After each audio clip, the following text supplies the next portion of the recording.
kõrgel mägede kohal lenneldes tüdrukud ei leidnud ei kulla vanaemat ega hõbeda vanaisat. Ae, kulla vanaema ja hõbeda vanaisa, kus te olete? Me siin ja seal. Vaata vasakule ja paremale. Vaata selja taha ja ette. Sosoh, aga nahkir ütles, et on ainult üks kullavaneema ja ainult üks hõbeda vanaisa. Ega teie ei tea, kus nad on. Nahkir liialdas äkki veidi. Nahkhiired on palju reisinud ja paraku ka lobisevad palju. Nad ajavad nähtu ja kuuldu niimoodi sassi. Aga meie ei pea seepärast üksteisega vaidlema. Vaidlemist on niigi palju. Jaa, meil on siin paljut, mis inimesed vaidlema paneb. Metsa, mulla või kivi alla peidavad ennast kuld ja hõbemaagid. Vask ja alumiinium ja 100 sahmerdavat vääriskviid vesa. Kus juures kunagi seiklesid siin ka 7 pöialpossid, kes said maamehikestega imehästi läbi. Kui te neid näha tahate, peate ühest koopasuust sisse ronima ja seinu kraapima. Ühel hetkel ilmuvad nad nähtavale. Jah, aga ega ainult kuld ja hõbe inimeste hambaid verele ajab, ka sügavsinised lasuriidid või ka vulkaanilised obsidiaanid. Nii armsad. Järsku aga hakkasid mäed värisema ja kivid veeresid suure hooga mäest alla. Oi oppikas maavärin, nii hirmu. Tõuseme vaibaga kõrgemale, siis ei kuku kivid meile peale ja me peamegi liikuma hakkama. Sugugi mitte. Meie obsidiaan ja lasurid kuulsid, kuidas külalised tulid ja tahtsid ka teile lehendada.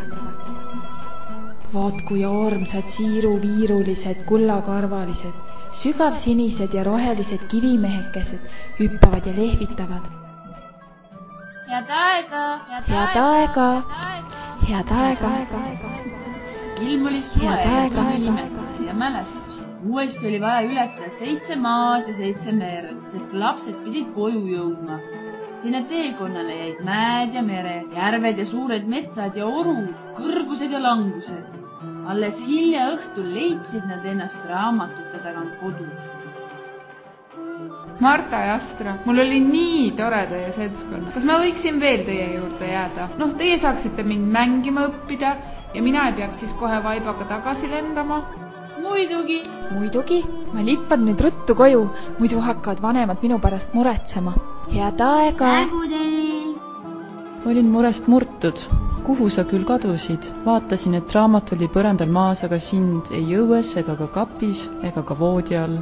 Oi emake, tead, me käisime lendava vaibaga Armeenias ja vaata, see on mu uus pilt. Saa temaga tuttavaks. Tutup, ema. Tere, meeldib tutvuda. Oi, kas mu silmad näevad und?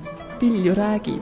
Ei, see pole uni. Pane nüüd tähele, kus me kõik lendava vaibaga seiklesime. Käisime Mannamäevana, Kullavanaisa juures, nahkhiirepeses ja suulabasseinidest, ühest puuviljakioskist. Tõin sulle ka kuivatatud tuute kingiks. Viime nad kööki. Marta viis karbi kööki ja kui nad selle avasid, ei osanud nad oodata. 10 suurt silma vaatas neile vastu. Oi, mis need? Oi, ma ei tea. Bussid hakkasid välja roomama ja nende alt tuli esile valge siides ja pehme niid. Kuivatatud tuutivilju polnud näha. Bussid susistasid arusaamatus keeles.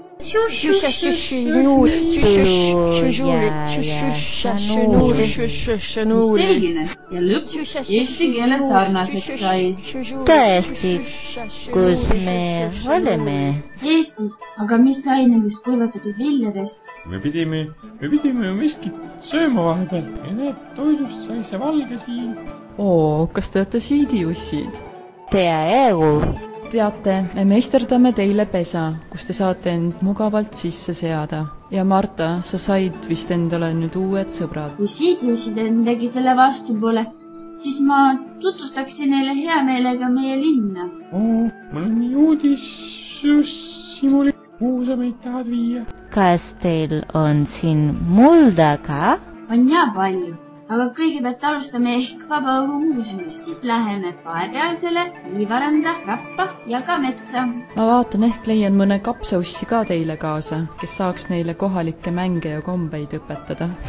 Ei oska teid kuidagi tänada nii suured külalislahkuse eest. Pole kunagi kodult nii kaugel olnud, ometi tunnen end nii koduselt siin. Kindlasti oskab su ema midagi selle valge siidiniidiga peale hakata, mida me nii muuseas tekitame.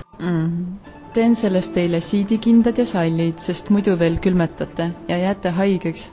Pean vaid kangast teljed üles otsima. Oi, kui tore!